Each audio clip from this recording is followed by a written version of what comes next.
ভাগবতম আমাদের কি জানালো? তাই পাঠের উদ্দেশ্য থাকবে এমন কোন কর্ম করলে পরে ধর্ম অর্থ কাম মোক্ষের মধ্যে পড়লেও পরে আমার উদ্ধার হয়। আমরা কুপথে যাচ্ছি কেন? আমরা খারাপ কাজ করছি কেন? ভগবান আমাকে দিয়ে করায়। জয় রাধে শ্যাম। তাই তো মহাশ্মশানের যে চারটি খুঁটি, এই খুঁটি চারটি কি বাবা? ধর্ম, অর্থ, কাম, মোক্ষ। আমরা আগে একটু প্রেক্ষাপটটা বলি। বলে ডক্টরের কাছে গিয়েছেন, এমবিবিএস ডক্টর, ঔষধগুলো সাজেস্ট করলো, আগে পরীক্ষা করে দেখলো ডায়াবেটিস আছে কিনা, ব্লাড টেস্ট দিল, ইউরিন টেস্ট দিল, ইসিজি এক্সরে করালো, তারপর ঔষধটা প্রয়োগ করালো। 15 দিন, 1 মাস, 3 মাস, বড় ব্যাধি হলে 1 বছর, 2 বছর, আর যার ভাব ব্যাধি হয়েছে তার তো নিতাই গৌর হরি বল বলা পর্যন্ত ঔষধটি খেতে হবে বাবা। তাই সাধুর বাজারে আমরা কেন এসেছি? আমাদের ভাব ব্যাধি, এ ব্যাধি সারবার নয়। এ ব্যাধি কোনো অ্যান্টিবায়োটিকে কাজ হয় না গো। এ ব্যাধি গাছ গাছড়া কবিরাজি ঔষধে কাজ হয় না গো। এক ব্যাধি কোনো মাদুলি নিলে কাজ হয় না। এ ব্যাধি মহাপ্রভুর ঔষধ লাগে, এ ব্যাধি মহা ডাক্তারের ঔষধ লাগে। এ ব্যাধি সারাতে হলে পরম হাসপাতালে যাওয়া লাগে, পরম বাজারে যাওয়া লাগে। এ ব্যাধি সারাতে হলে পরমে পরমে মেলা লাগে। আর পরমে পরমে অঙ্গে অঙ্গে যেদিন মিশবে, সঙ্গে সঙ্গে যেদিন হরি হরি হরি হরি উচ্চারিবে, আর সাধুর বাজারে এসে, এই পরম হাসপাতালে এসে সাধুগুরু বৈষ্ণবের শ্রী চরণে প্রণাম করে যেজন এই ব্যাধিটা থেকে দুবাহু তুলিয়া বলতে পারে, হাগৌর হানিতাই, আমার এই মনের যত ব্যাধি রয়েছে সকলে তোমার শ্রীচরণে অর্পণ করলাম। ওই ভব নদীর পারে ঘাটায় যেদিন আমি যে দাঁড়াবো, সেদিন আমার যেন আর কোনো ব্যাধি না থাকে, সেদিন যেন আমি নিত্য শুদ্ধ। তুমি আমাকে হাঁটিয়ে নিয়ে যাবে, তুমি আমাকে হাত ধরে পার করবে, তুমি আমাকে কোলে করে পার করবে। তুমি তো আমার প্রেম দাতা, অনিতাই আয়না নিতে, তুমি তো আমার গৌর, তুমি তো আমার নিতাই। আয় ভাই, ওরে গৌর আর নিতাই তোরা দুটি ভাই, আয় বাবা একবার আয়। বলতে পারি না, ওই যে ধর্ম, অর্থ, কাম, মোক্ষ। মানে কেন এগুলোই টানাটানি করছে দেখবে। আচ্ছা চিড়িয়াখানায় গিয়েছো বাবা? দেখবে চিড়িয়াখানায় যখন পশুদের, ক্ষুধার্ত পশু, হিংস্র পশু, ব্যাঘ্রকে এক টুকরা মাংস পিণ্ড যখন আহারের জন্য দেওয়া হয়, ওই চিড়িয়াখানার খাঁচার মধ্যে এক খাঁচায় 4টা-5টি বাঘ থাকলে ওই মাংস পিণ্ডগুলো কি করে বাবা? টানা হেঁচড়া করে খেতে যায়। তদ্রূপ আমার এই জগতে মায়া পিশাচিনী গলে বান্ধিলাম। কি দিয়েছে বাবা? মায়া দিয়েছে। বলে আহারের বস্তু ব্যাঘ্র মাংস পিণ্ডটি খেলো, শুধু ছিঁড়ে খেলো। আর আমরা যে মায়া পিশাচিনীকে গলে বেঁধেছি, এই মায়া পিশাচিনী আমাকে মাংসের মতো ছিঁড়ে খাচ্ছে। উল্টো হয়ে গেল, ওখানে বাঘ মাংসের টুকরা পিণ্ডটাকে ছিঁড়ে খাচ্ছে, আর এখানে হলো মায়া আমাকে খুঁড়ে খুঁড়ে খাচ্ছে। তাই তো শেষ যজ্ঞগারে আমাকে উঠিয়ে দেওয়া হলো। গায়ে কি করা হয় বাবা? চন্দন লেপন করে দেওয়া হয়, ঘৃত মাখানো হয়। কেন? বলছে শেষ যজ্ঞ।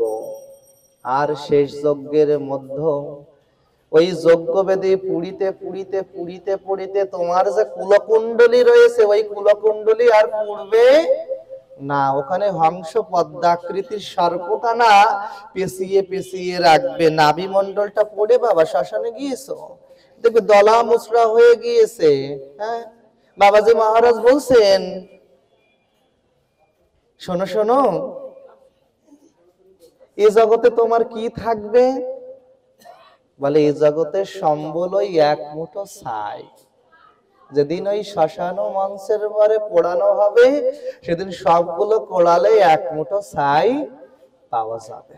তাহলে তুমি কোন ধনে ধনী? কোন ধনে ধনী তুমি?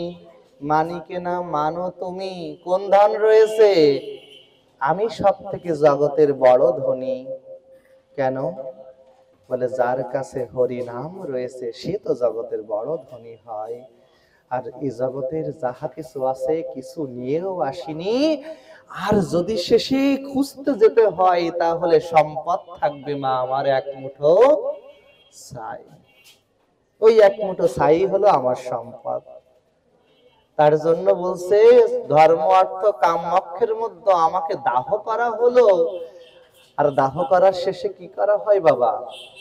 যারা শ্মশানবাসী যায়, আজকে আমাদের সমাজে একটা প্রথা রয়েছে, শ্মশানবাসী ওখানে যে তোমাকে ভর্ৎসনা জানায়, ও হে কলিজীব, হরিনাম তো করলি না, প্রসাদের জন্য হলেও মন্দিরে এসো। বলে আমার বড় লোক, তোমাদের ওখানে প্রসাদ দেয় গো? হ্যাঁ দেয়। তাহলেও আমি যাব। বলে কৃষ্ণ প্রসাদ পাওয়ার জন্য যে ইতে উতে ধায়, বলে ইতে উতে জিহ্বা হচ্ছে লালসা, এই জিহ্বাটা ইতে উতে না ধাইয়া যদি কৃষ্ণ প্রসাদ পাইবার জন্য ধাই, লোকে মন্দ বলুক খারাপ বলুক, হ্যাঁ আমি মন্দিরে যাই প্রসাদ পাওয়ার জন্য, কৃষ্ণের প্রসাদ, সেটার জন্য যাও। কিন্তু ধর্ম অর্থ কাম মোক্ষের মধ্যে তোমার দেহখানি পুড়িয়া ছাই হয়ে গেল। আর এদিকে শ্মশানবাসিনী কি করছে জানো? যারা তোমার শেষ যাত্রার বন্ধু হলো, যারা তোমার শেষ যাত্রার সঙ্গী হলো, তারা আজকে বাবা ওই শ্মশানে বসে বসে আহার করে। উচিত অনুচিত আমি বলছি না, আমাদের কি শেখালো? তুমি পড়ছো অগ্নিতে, পুত্রকন্যাও ক্ষণিক কাঁদলো, কিন্তু শ্মশানবাসিনী তারাও কাঁদলো না ক্ষণিকের জন্য। বলো হরি হরি বল, বললো বলা লাগে তাই আমি বলি, করা লাগে তাই আমি করি, না হলে বলতাম না। সকলে যখন খেলো বাবা, ওই আহারের পরে সব দাহ হলো, শ্মশানখানাকে ধুয়ে পরিষ্কার করে দিতে হয়। দিয়ে কি করতে হয় বাবা? এক কলসি জল ভরে দিতে হয়। কি জানালো মহাজন? রবীন্দ্রনাথের একটি কথা পড়েছিলাম, সীমার মাঝে অসীম তুমি বাজাও আপন সুর, আমার মধ্য তোমার প্রকাশ তাই এত মধুর। বলে আমার এই দেহ সীমাটা হলো কি? সীমার মাঝে অসীম তুমি, সীমাটা কি? 3 হাত 4 হাত 2 হাত, এই দেহ সীমার মধ্যে অসীম যে বস্তুটি, তিনি হচ্ছেন অদাহ্য অহম, অকলেদ্য অহম, অসেদ্য অহম, যাকে পুনানো যায় না, যাকে ধরা যায় না, যাকে ছোঁয়ানো যায় না, যাকে বাতাসে শুষ্ক করা যায় না, তিনি হচ্ছেন আমার ঈশ্বর পরম কৃষ্ণ সচ্চিদানন্দ বিগ্রহ, অনাথ রাধে রাধে গোবিন্দ সর্ব কারণের কারণম। রাধে রাধে। তাহলে আমরা বলতে পারি আমরা কুপথে যাচ্ছি কেন? আমরা খারাপ কাজ করছি কেন? অনেকের মনে প্রশ্ন, ভগবান আমাকে দিয়ে করায় না গো মা, ভগবান হলো সাক্ষী স্বরূপ। দেখুন এই বৈদ্যুতিক ভাল্বটি খুঁটি থেকে এসেছে বা কোনো পাওয়ার স্টেশন থেকে পাওয়ার গুলো সাপ্লাই হয়েছে, আর পাওয়ার গুলো সাপ্লাই হতে হতে এই বৈদ্যুতিক বা ইলেকট্রিসিটি আমাদের মন্দির প্রাঙ্গণটি আলোকিত করেছে। একই আলো, এই আলোর নিচে বসে আমরা হরিবাসর সাধু সঙ্গ করতে পারছি, আবার একই আলোর নিচে ওই জুয়ার আসরে কেউ জুয়া খেলছে। এই একই আলোর নিচে পতিতালয়ে কেউ অবৈধ সঙ্গ করছে। একই আলোর নিচে কেউ নেশাগ্রস্ত হয়ে পড়ে রয়েছে। আলো কিন্তু একই বাবা। এই আলোটি হলো সাক্ষী, বলে আলোটি পবিত্র, আলোটি শুদ্ধ, আলোটি নিত্য, আলোটি জগতে যতদিন পর্যন্ত রয়েছে ততদিন আলো রয়েছে। আলো হলো সাক্ষী স্বরূপ। কিন্তু আমি তো শুদ্ধ নই, আমার এই দেহ পিঞ্জর তো শুদ্ধ নয়, তাই তো পাপ দেখলে আমাকে গ্রাস করে। দেখবে, আচ্ছা কোথাও যদি চিনি বা গুড় কিছু ফেলে রাখা হয়, পিঁপড়াকে কি খবর দেওয়া হয়? আসে কিভাবে? বলে পিঁপড়ার স্বভাবজাত, তিনি ঘ্রাণ শক্তি তার এত প্রখর, তিনি ঘ্রাণের দ্বারা বুঝতে পারে কোথায় মিষ্ট দ্রব্যগুলো আছে। আর মানুষের স্বভাব হলো, মানুষ হচ্ছে মায়া তাকে গ্রাস করবে। এই জাগতিক যত মোহ মায়া মৎসর্য রয়েছে, কাম কামনা রয়েছে, মানুষের স্বভাব যত এই দেহখানাকে ওদিকেই আঁকড়িয়ে ধরবে। এই দেহখানা, এই দেহের স্বভাবই হলো মায়ার ফাঁদে পড়া। কিন্তু আমরা এমন ভাবে পড়ে গিয়েছি, সেদিন বলেছিলাম বাবা গুড়ের কথা বলেছিলাম না? আচ্ছা, যখন গাছে গুড় তৈরি করে, ওই ঝোলা গুড় তোমাদের দিকে কি বলে? ঝোলা গুড়ের মধ্যে যদি পিঁপড়াটা আটকিয়ে যায়, পিঁপড়া কি বের হতে পারবে মা? আমরাও তদ্রূপ আটকিয়ে গিয়েছি মায়ার মধ্যে, তাই আমরা বের হতে পারছি না। গুড়টা আমাকে আষ্টে পৃষ্ঠে বেঁধে ফেলেছে, তাই আজকে আমরা বের হতে পারছি না। তাই তো সীমার মাঝে অসীম তুমি বাজাও আপন সুর, আমার মধ্যে তোমার প্রকাশ তাই এত মধুর। কিভাবে প্রকাশ হলো? আমার মধ্যে প্রকাশ হলো এই মেশিনটার মতো। দেখো বাবা, এই লাইট জ্বলছে না? রাধে রাধে।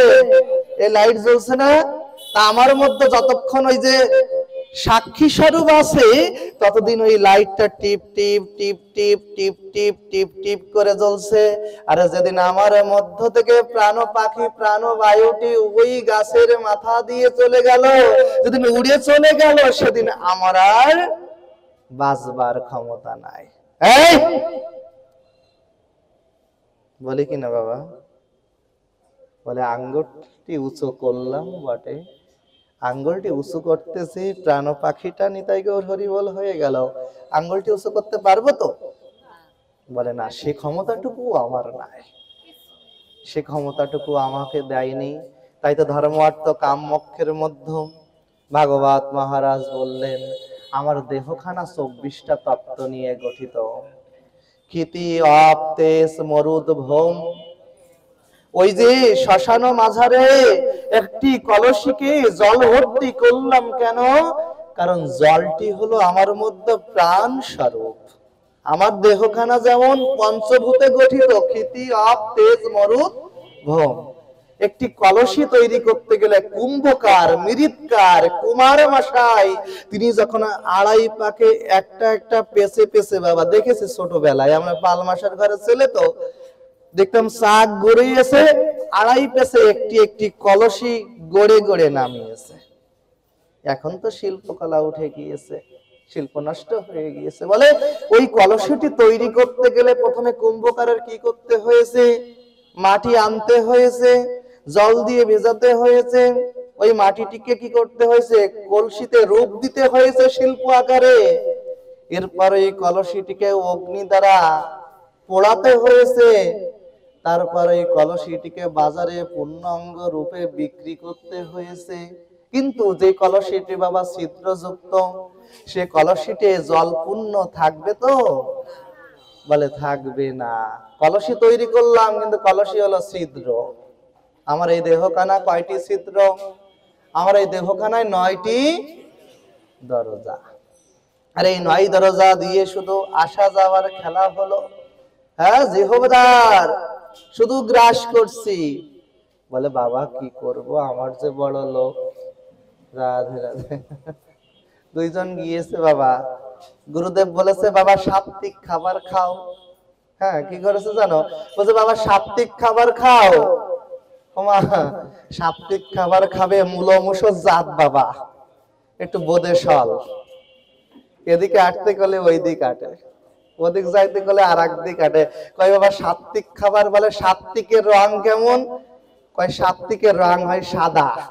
বাজারে বাবা গিয়েছে ঝোলা নিয়ে, ব্যাগ নিয়ে গিয়েছে বাজারে, এখন সাদা কি আছে বাবা? দুধ না বাবা, এটা তো বলদ বাবা। শীতকালের বাজার, সাদা সাদা মূলো কিনে নিয়ে আসছে। রাত্রে হরিবাসর গুরুদেব পাঠ করতেছে, ও বেটা সাত্বিক খাবার বাবা, ভাগবত পাঠ হচ্ছে, আজকে তোকে সাত্বিক আহার গ্রহণ করতে হবে। বাবা বলেছে সাদা খাবার খেতে, বেটা মূলো এমন গিলা গিলেছে, ওই প্রভু আমার পাঠের সময় যায়নি তাই গৌর হরি বল দেয়, আর ও এমন গিলা গিলেছে পেটে ডিস্টার্ব হয়েছে, ও নি তাই গৌর হরি বল দিচ্ছে। বাবা আর বসতে পারছে না, বাবা আর বসতে পারছে না, বলে এই মূল জাতটাকে সরিয়ে নিয়ে যা, আমি তো এর জন্য পাঠেই বসতে পারছি না। কেন বাবা? তুমি তো আমাকে বলেছিলে সাত্বিক খাবার খাবার জন্য, আমি তো শুনেছিলাম সাত্বিকের রং কেমন হয়, তুমি বলেছিলে সাদা, আর আমি বাজারে যেয়ে খুঁজতে খুঁজতে ওই সাদা ব্যায়াম ছাড়া আর কিছুই পাইনি, খাইছি। বলে সাদা বেগুন তো সাধুদের খাওয়া নিষেধ, মূলো খাওয়া নিষেধ নেই, বেশি বেশি করে খাইও আর নি তাই গৌর হরি বল বলিও। কিন্তু এই যে আমরা সোজা পথে হাঁটতে বলে হাঁটি বায়ে, আমাদের হলো না। এই অসীম তত্ত্ব জানতে হলে পরে মূলো খাও খাও, হরি বল বলো। বলে মূলো খাই আর যাই খাইলাম কেন, হরি বল বলো। যদি হরি নামের গুণ থাকে, তোমার ওই যে সর্বশস্য লেও পেও, সর্বশস্য চাবিয়ে খাচ্ছি, চুষে খাচ্ছি, ভিজিয়ে খাচ্ছি, দাঁত নাই, বিস্কুটটা আনলো ভিজিয়ে ভিজিয়ে খাই, কয়দিন খাবে গো? দাঁত পড়ে গেল, জিহ্বায় আজকে আস্বাদন নাই, প্রসাদের আস্বাদন না, কি রন্ধন করেছে ভাল লাগে না। বলে মূল মুসো জাত তো আমি, আমারই লজ্জা হলো না, আমারই ভাবতে হলো না। তাতে বলছে সীমার মাঝে অসীম তুমি, এই ক্ষিতি তেজ মরুদ ভোগ, দেহখানাকে যেমন আগুন বাতাস জল মাটি দিয়ে তৈরি, একটি কলসিকে তদ্রূপ কুম্ভকার ওই আগুনে পুড়িয়েছে, মাটি দ্বারা তৈরি করিয়েছে, জল দ্বারা ভিজিয়েছে, বাতাস দ্বারা শুকিয়েছে, তারপর পুরনো কলসে একখানা নিয়ে বাজারে বিক্রি করেছে। আর যার প্রয়োজন হয়েছে তিনি কলসিখানা কিনে নিয়ে যে মাটির কলসিতে সুনির্মল সুশীতল জল পান করবার জন্য গৃহ মাঝারে রেখেছে। রাধে রাধে। আজকে তো কত ফ্রিজ কত কিছু হয়েছে, আর একসময় মাটির কলসি হলো উত্তম। এখনো বাবা পেটে গ্যাস্ট্রিক হলে দেখবে মাটির কলসির জল যদি তুমি আহার করো তাহলে তোমার গ্যাস্ট্রিক আস্তে আস্তে কমে যায়। মাটির পাত্রে অনেক উপকার রয়েছে। কি হলো জানো, ওই মাটির পাত্রে যত সময় পর্যন্ত রয়েছে জল, ওই যে 24টা তত্ত্ব যত সময় পর্যন্ত আমার দেহের মধ্যে রয়েছে, ক্ষিতি তেজ মরুদ্ভূম আর রূপ রস গন্ধ শব্দ স্পর্শ, আমার মধ্যে রূপ রস গন্ধ শব্দ স্পর্শ রয়েছে। মায়া আমাকে এই পাঁচটির জন্য আকর্ষণ করছে। রূপের প্রতি মায়াই পড়ছি, ঘ্রাণ, মন্দিরে পুষ্পন্ন রন্ধন হচ্ছে, শীঘ্রই কর্মগুলো সেরে মন্দিরে যে কবে নিতাই গৌর হরি বল বলা হবে। আর আমার মতো যদি সুসভক্ত হয় তাই বসে বসে চিন্তা করবো, বাবা কবে নাম সমাপন করবে, আর কবে খিচুড়ি দেবে, আর কবে গপ গপ করে গেলবো আর হরি বল বলবো। তাহলে মানে সবকিছু তো আহারের জন্য, এই রূপ রস গন্ধ শব্দ স্পর্শ, আর তার মধ্যে সূক্ষ্ম দেহ। রাধে রাধে। সূক্ষ্ম দেহ কি কি? মন, বুদ্ধি, ধৃতি আর অহংকার। এই 24টা তত্ত্বের মধ্যে এই 14টা তত্ত্ব আমরা উপলব্ধির বিষয়। এখন যদি বলেন রাধে রাধে বাবা, জয় রাধে, যদি বলুন জয় রাধে শ্যাম, যদি বলুন বাবা হরি বল, যদি বলুন ও গোসাই এত এত এত এত কথা বলছো, আমার দেহের মধ্যে তো আমি মাটি দেখছি না, আছে কিনা মাটি? তোমার এই ত্বকখানাই হলো মাটির তৈরি। এজন্য তো মরে গেলে সমাধিস্থ করলে পরে উই পোকায় খুঁড়ে খুঁড়ে ঢিবি বানিয়ে দেয়।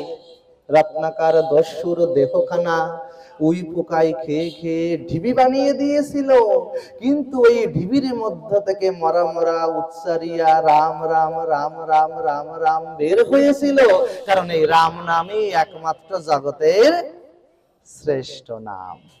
কি হলো জানো জানো?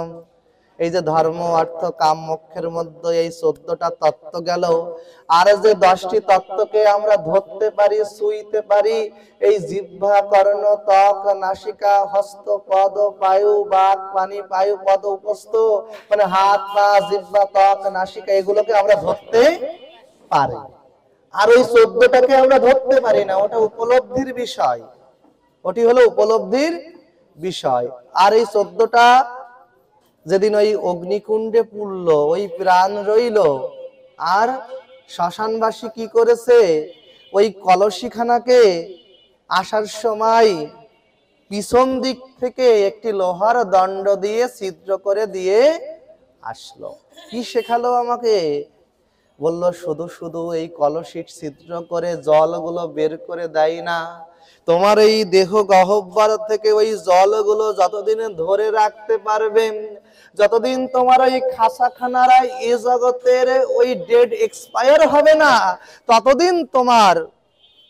ততদিন তোমার দেহখানা এ জগতে থাকবে। আর যেদিন এই খাসাখানার দেহখানার ডেট এক্সপায়ার হয়ে যাবে, সেদিন আর এ জগতে কেউ থাকতে পারবে না।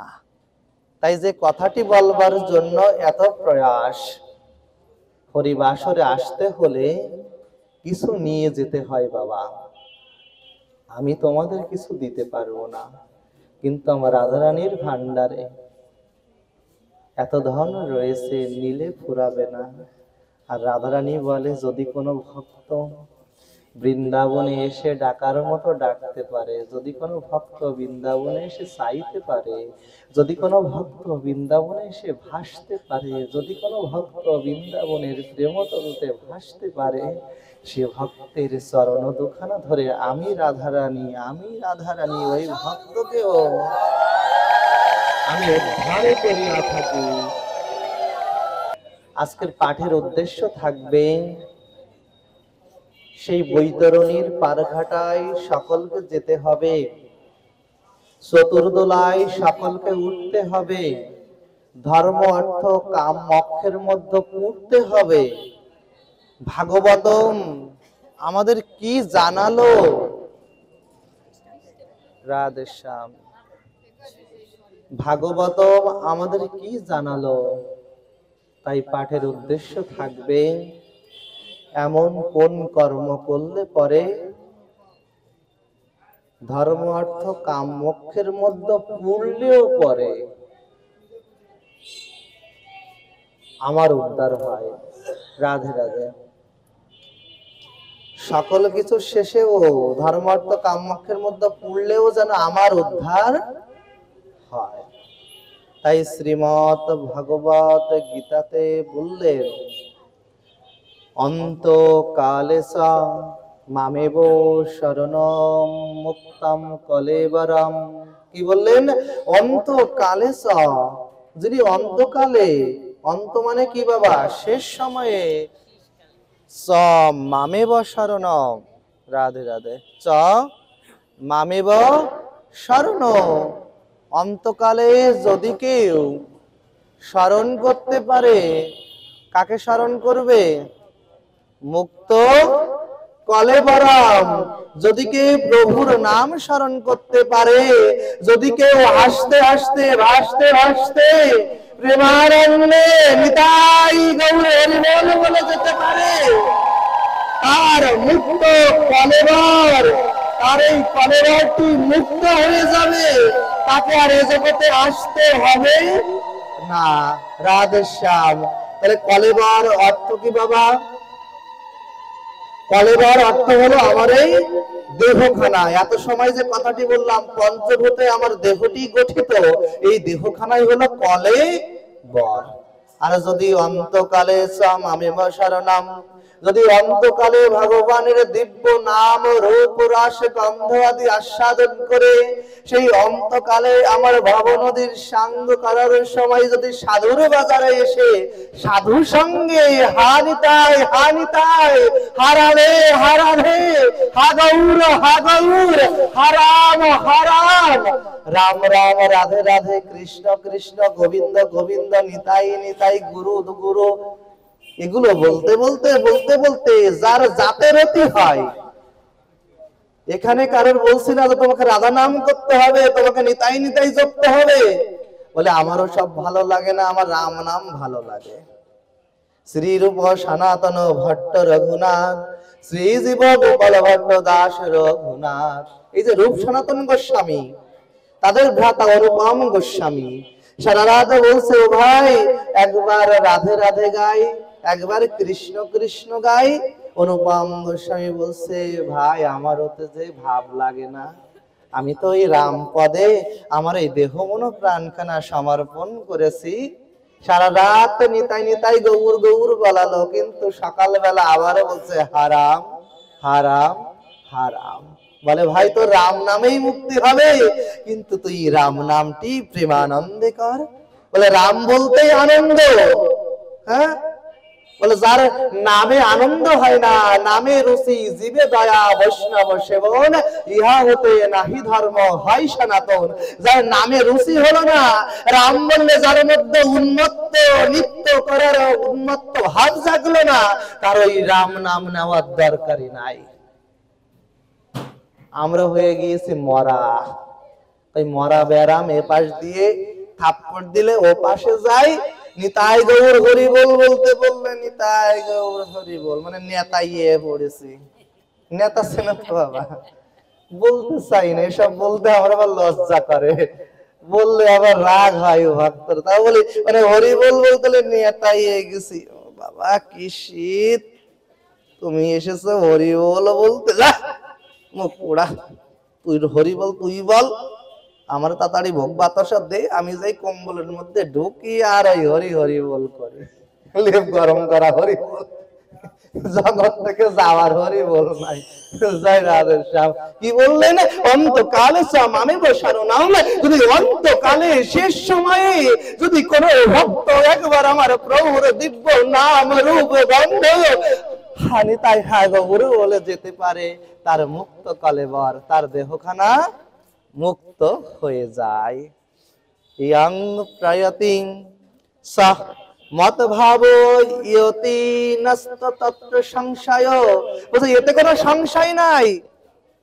যদি কোনো ভক্ত যাবার সময় যে ভাবটি ধরে যায়, যে ভাবটি আস্বাদন করে যায়, যে ভাবটি গাইতে গাইতে যায়, পরবর্তী জগতে তিনি আবার সেভাবে জন্মগ্রহণ করে। রাধে রাধে। কি বললেন, অন্তকালে চ মামেব শরণাম, যিনি অন্তকালে প্রভুর নাম নাই, তাহলে কিভাবে নিতে হবে? হ্যাঁ, ওই ঠাকুমা ওই আইসক্রিম খেয়েছে, আর আইসক্রিম খেতে খেতে বাবা দাঁত নাই তো ওই নিচের গোড়াটুকু খসেই পড়ে গিয়েছে। বলছি যাকে কোমল ভাব না আসলে আইসক্রিম খাওয়া যাবে না, ওই কোটর আইসক্রিম আছে, এবার চামচ দিয়ে দিয়ে গেলবো, পড়ে যাওয়ার কোনো ভয় নেই। তাই তো বলছে ইয়ত প্রিয়তে ঈশব মত ভাব। প্রভু বললেন সাক্ষাৎ কুরুক্ষেত্রের যুদ্ধের ময়দানে, ধর্মক্ষেত্রে কুরুক্ষেত্রে সমবেত ইয়জস্ববহ মামক পাণ্ডব সয়েব কি মা কুরুবত সঞ্জয়। সেই কুরুক্ষেত্রে ধর্মক্ষেত্রের যুদ্ধের ময়দানে রাধে রাধে রাধে গোবিন্দ, তিনি বলতে শোনো শোনো অর্জুন, এত এত কথা তোমাকে বললাম, একটি কথা তুমি সর্বদা হৃদয়ে ধারণ করো। যদি কোন ভক্ত শেষ দিনে অন্তকালে আমার দিব্য নাম আমার রূপ রস স্মরণ করে আমার এই দেহ মন প্রাণটা তার শ্রী চরণ যুগল কমলে অর্পণ করে যদি আমি মরতে পারি, তাহলে ওদিন আসবে আমার গোবিন্দ আর আমাকে কোলে করে ভবনদী পার করে দেবেন। জয় রাধে। কি হলো জানো, এই কুরুক্ষেত্রের যুদ্ধ শেষ হয়ে গিয়েছে। কুরুক্ষেত্রের যুদ্ধের পরে আমার কৃষ্ণ ভগবান হস্তিনাপুর ছেড়ে দ্বারকায় চলে যাবে। আজকে পিসি কুন্তির খুব মনটা খারাপ, প্রভু আমার চলে যাবে। ও কৃষ্ণ সামনে যে দাঁড়িয়েছে, পিসি তুমি আমাকে এমন ভাবে ডাকলে কেন? তোমার এই কণ্ঠস্বরটুকু শুনে না আমার হৃদয়খানা, আমার এই দেহখানা, আমার এই মনখানা খুব সংশয় হয়ে উঠল। কি গো পিসি, তুমি আমাকে ডাকলে কেন? পিসি বলছে, শোনো কৃষ্ণ, শুনলাম তুমি আমাদের ছেড়ে চলে যাবে। শোনো শোনো পিসি, আমাকে তো যেতে হবে। ও কৃষ্ণ শোন বাবা, একটি কথা বলি, একটি কথা বলি, শুনবি তো? শোন বাবা, আমাকে ছেড়ে যাস না, আমাকে ছেড়ে যাস না। তুই যদি চলে যাস আমার এই রাজপুরীতে আর রাজপুরী থাকবে না, এটি দুঃখশালা হয়ে যাবে। এখানে আর যত ভক্ত আসুক না কেন, কেউ তোর এই রূপমাধুরীখানা দর্শন করে নর্তন করবে না, তোকে দেখে কেউ প্রণাম করবে না। তুই না থাকলে আমার এই রাজপুরী তো অন্ধকার হয়ে যাবে। অফিসি তুমি কেমন কথা বলছো বলে কৃষ্ণ? আমার এই রাজ্য চাই না, আমাকে তুই আরো দুঃখ দিলে দে, আমাকে আরো দুঃখ দে, লাগলে আমার এই 5টি পুত্রকেও তুই মেরে ফেল, কিন্তু তুই আমাকে ছেড়ে যাস না। বলছে, এ জগতে আমার যদি কেউ থাকে, এ জগতে আমার যদি কেউ থাকে, তিনি হচ্ছেন আমার ভগবান কৃষ্ণ। তাই কি করলো জানো বাবা? এই কৃষ্ণকে জিজ্ঞাসা করছে, দাদা যুধিষ্ঠির, বলো বলো ও কৃষ্ণ, আসন্ন কলিযুগে জীবের ধর্ম কি হবে? রাধে রাধে। কি প্রশ্ন রাখলেন? বলেন, আসন্ন কলিযুগে জীবের ধর্ম কি হবে? ভীমসেন প্রশ্ন করছে, শোনো শোনো, এই কলিযুগের মানুষ কেমন হবে? অর্জুন প্রশ্ন করছে, এই কলিযুগের পিতামাতা কেমন হবে? আমার নকুল প্রশ্ন করছে, কলিযুগের মানুষ অধঃপতিত কিভাবে হবে? আর সহদেব প্রশ্ন করলেন, কলিহত জীবের উদ্ধার কিভাবে হবে? রাধে রাধে। কয়টি প্রশ্ন করলেন? আমাদের সকলের প্রশ্ন এই 5টি প্রশ্ন। কলির ধর্ম কি হবে? কলির মানুষ কেমন হবে? কলির পিতামাতা কেমন হবে? কলির মানুষ অধঃপতিত কিভাবে হবে? আর এই অধঃপতিত মানুষ কিভাবে উদ্ধার হবে? রাধে রাধে। আজকে ভগবান কৃষ্ণ বলছে, শোনো শোনো দাদা যুধিষ্ঠির, তুমি তো ধর্মরাজ, যমরাজার পুত্র, তোমাকে তো ধর্ম সম্পর্কে আমার জানাতে হবে না। কিন্তু শোনো, আজকে আমি এই 5টি প্রশ্নের উত্তর দিচ্ছি না। আগত দিন সকালবেলা তোমরা 5 ভাই 5টি পথে হাঁটবে, আর 5টি পথে হাঁটবার পরে প্রাত ওই হাঁটাচারিতার শেষে এসে আমার কাছে আসবে, আমি তোমাদের এই 5টি প্রশ্নের উত্তর দেব।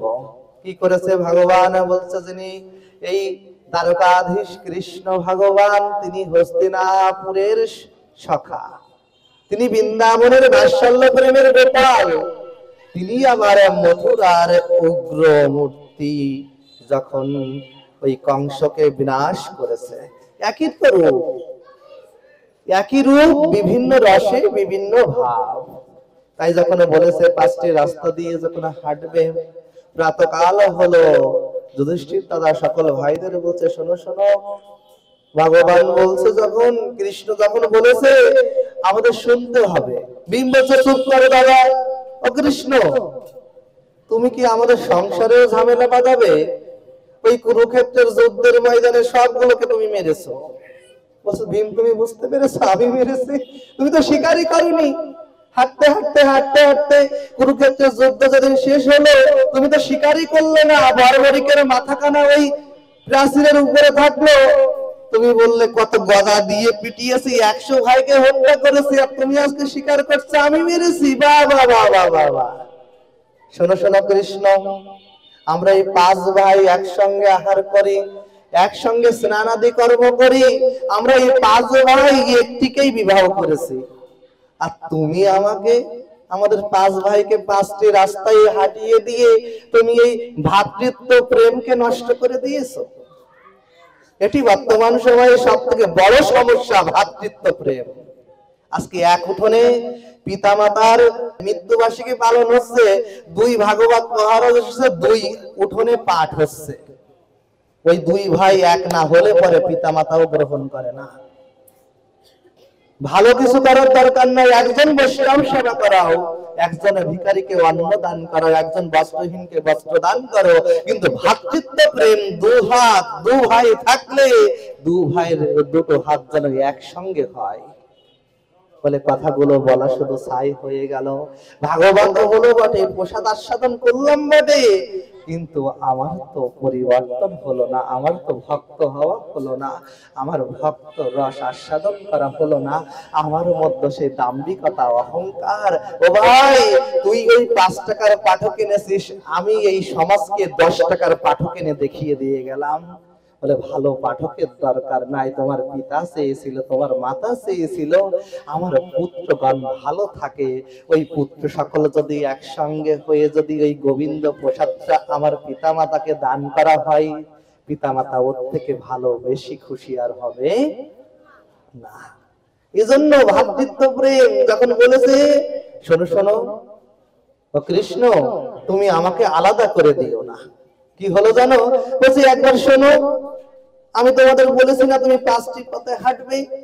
দাদা যুধিষ্ঠির বলে উঠলেন, শোনো ভীম, এমন করো না, সারা জীবন তো যত কিছু আহারের দ্রব্য জোগাড় করেছি অর্ধেক তোমাকেই দিয়েছি, আর তুমি ওই গদা পিটিয়ে গিয়েছো সত্য কথা, কিন্তু আজকে কৃষ্ণ যখন বলেছে কাল সকাল থেকে তুমি যাও, আমরা 5টি পথে হাঁটবো, আর 5টি পথে হাঁটতে হাঁটতে হাঁটতে হাঁটতে যাহা কিছু দেখবে তাহা কিছু নোটেশন করে কোটেশন করে নিয়ে আসবে। রাধে রাধে। কি হলো জানো? আজকে প্রাতঃকাল, কখন ঘুম থেকে উঠে বাবা? ব্রহ্ম মুহূর্তে। কখন হয় ব্রহ্ম মুহূর্ত? 11টা কি 12টার সময়। শীতকাল তো বাবা, শীতকাল তো। ব্রহ্ম মুহূর্তে কখন হয়?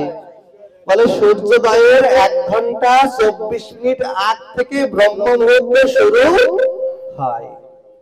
এই সময় সাধুরা, যারা সাধু বাবা, আমার কথা বলছি না, তাহলে আমিও ফাঁকাই পড়ে যাব, যারা সাধু তারা ব্রহ্ম মুহূর্তে স্নান করে, গাত্র উত্থান করে, আস্পন আদি ক্রিয়া করে, আহ্নিক করে, ভগবানের সেবা আদি ক্রিয়া করে, এবার একটু হাঁটতে বের হয়। মরামরির দল হাঁটবি তো না, খালি ওই ডায়াবেটিসের ওষুধ ঝোলার মধ্যে ভরবি। সেদিন বলেছিলাম পাঠে, তারপরে চিনিতে মনে হয় বলেছিলাম যে ভগবানকে যত চিনি দেবে, ভগবান কৃপা করে বলে বাবা চিনি দিলি, তোকে আমি আশীর্বাদ করি তোর দেহের মধ্যে আরো চিনি হোক। চিনি দেবে, ডাক্তারের কাছে টেস্ট করবে, শেষে এইরকম এইরকম এইরকম করে বাবা বসানো লাগবে। রাধে রাধে। এমন অবস্থা যেন কারো না হয়, জানি তাই। যখন বলেছে হাঁটার পথে, আজকে দাদা যুধিষ্ঠির হাঁটতে হাঁটতে মন তার ধর্ম, হৃদয় তার ধর্ম। আজকে যুধিষ্ঠির দাদা যখন হাঁটতে হাঁটতে হাঁটতে হাঁটতে যাচ্ছে না, দেখছি যে এক নদী, নদীতে ঢেউ রয়েছে উর্মিমালা, একটি সাপ ভেসে যাচ্ছে, সাপ, মৃতদেহ। সাপের উপরে এক ভালসার শকুন, তিনি সব দেহটাকে খুঁড়ে খুঁড়ে খুঁড়ে খুঁড়ে খাচ্ছে। কিন্তু খেয়াল করে দেখলেন ওই শকুনের পাখাটাই হরে কৃষ্ণ নাম লেখা। জিজ্ঞাসা করছেন মনের কাছে, অমন তুই সত্য দেখবি তো, শকুনের পাখায় কৃষ্ণ নাম, কৃষ্ণ নাম লেখার কথা ছিল মানুষের মনে। মহাপ্রভু শিক্ষাষ্টকমে বলছেন, সে তো দর্প মার্জনম। হরি নামে কি হয়? সে তো দর্প, মানে কি হৃদয় বা মন, দর্প মার্জনম, আমার যে দর্প রয়েছে তাহা মার্জন হয়। ভব মহা দাবা অগ্নি নির্বাপনাম। হরিনামে কি হয়? আমার যত দাবা অগ্নি রয়েছে সেগুলো নির্বাপন হয়। চেতদর্পমার্জনম ভাব মহা দাবা অগ্নি নির্বাপনাম শ্রেয় কৈবর চন্দ্রিকা পিতারনাম বিদ্যা বোধ জীবনাম। রাধে রাধে। কি বললেন? চেতদর্প মার্জন হয়ে গেলে, হৃদয়খানা পরিষ্কার হয়ে গেলে, আমার মধ্যে যে দাবা অগ্নি জ্বলছে, জাগতিক অগ্নি, দাও দাও দাও দাও দাও দাও করে এই অগ্নিখানা যদি নিভিয়ে যাবে, শ্রেয়স কৈবর চন্দ্রিকা। কৈবর চন্দ্রিকা মানে কি? যেদিন পূর্ণিমার পূর্ণ চন্দ্র। কতদিনে চন্দ্র পূর্ণ হয় বাবা? রাধে রাধে। 28 দিনে চন্দ্র পূর্ণ হয়। 8 ভাঙা দেয়। 8 ভাঙা দিয়ে যখন পূর্ণ শশী কলার নাই চন্দ্রখানা আমার ওই ঊর্ধ্ব দিকে আকাশে উদিত হয় গগনে, ওই চন্দ্রখানা যেমন কোমল থাকে আবাখানা, বলে আমার এই ভব অগ্নিটা দূর হয়ে গেলে নামরূপ দিয়ে চেতটা দর্পণটাকে মার্জন করলে, দর্পণ আয়নায় ময়না করলে মুখ দেখা যাবে তো? আয়নাতে দর্পণে মুখ দেখা যায় তো? মা মানে আয়নায় দর্পণে ময়লা করলে যে মুখ দেখা যায় না, আমার এই দেহখানা মনটাই ময়লা হলে পরে এই মন দিয়ে হরি বল বলা যায় না। তাই তো এই দেহখানা, এই দর্পণখানাকে মার্জন করতে হয় সাধুর বাজারে এসে। নিতাই চাঁদ দুবাহু উদ্যোগ করে হাঁটছে আর জগাই মাদাই যাচ্ছে। দেখ দেখ ভাই জগাই, ওই সাধুটাকে মদ খেয়েছে। নিতাই বলছে, শোনো শোনো ভাই, আমি যে মদ খেয়েছি, তোমাদের মদ খেলে নেশা খানিক আসে খানিক যায়, আর আমি যে নামের মদ খেয়েছি সারাদিন রাত হাগৌর হাগৌর হাগৌর হাগৌর বলে কত কেঁদেছি, তাই তো আমার এই নেশা সারাদিনও কাটে না রে ভাই।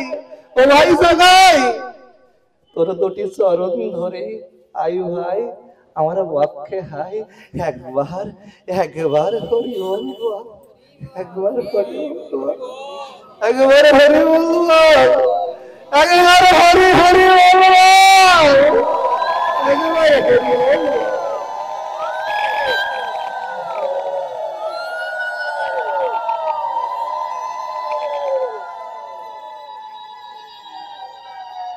কি হলো জানো?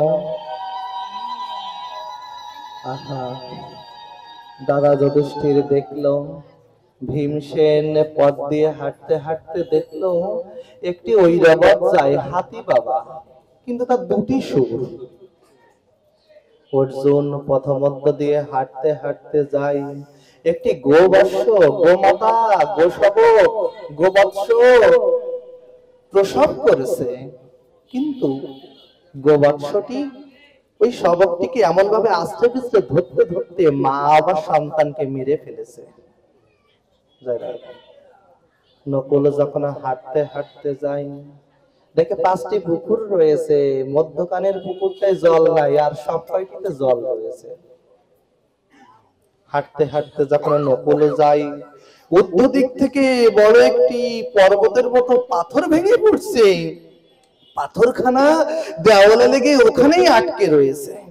আহা, সকলের মনে প্রশ্ন তৈরি হলো, বলে আস্তে আস্তে মানুষ হয় কর্ম করে শেখে, না হলে দেখে শেখে। ছোটবেলা থেকে সন্তানকে শেখাতে হয়, দেখবে যে বাড়িতে মহাপুরুষ সাধনা রয়েছে, ওই বাড়ির সন্তানরা তিলক কাটতে শেখে।